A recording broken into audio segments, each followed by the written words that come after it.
It is one of history's sad ironies that the Supreme Court became an animating force for John Marshall's dark prophecy of disunion.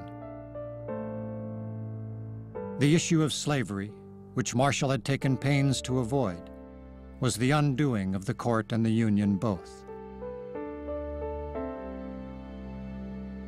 For 30 years, back to the time of Marshall's McCulloch decision, the Union was largely held together by a bit of legislative baling wire called the Missouri Compromise.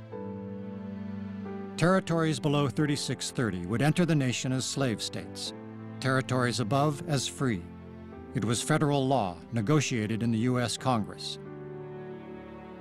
But in 1854, when it looked like the balance of power was shifting to free states, Southern legislators demanded a new deal. The country had come to the end of the line.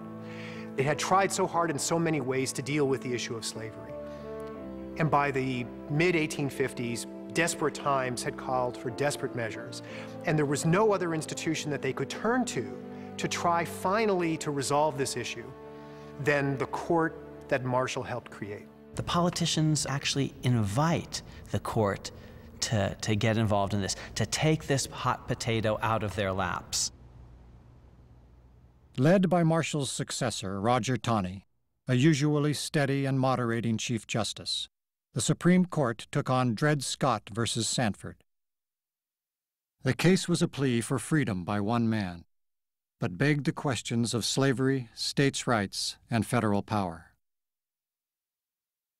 DredScott was a Missouri slave whose owner had taken him, his wife and 2 daughters, to live in the free state of Illinois, then the Free Territory of Wisconsin, before returning to Missouri.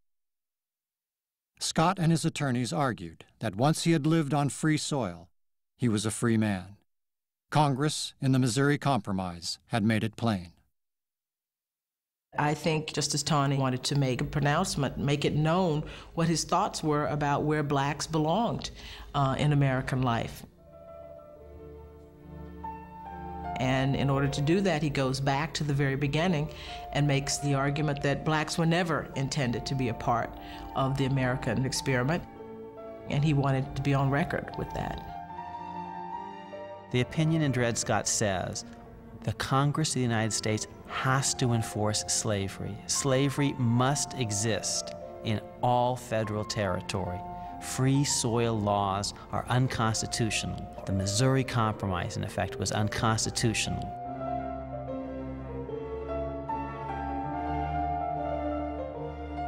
For the first time since Marbury versus Madison, the United States Supreme Court struck down an act of Congress. For the first time in 54 years, the court exercised the power of judicial review against the national government to protect slavery.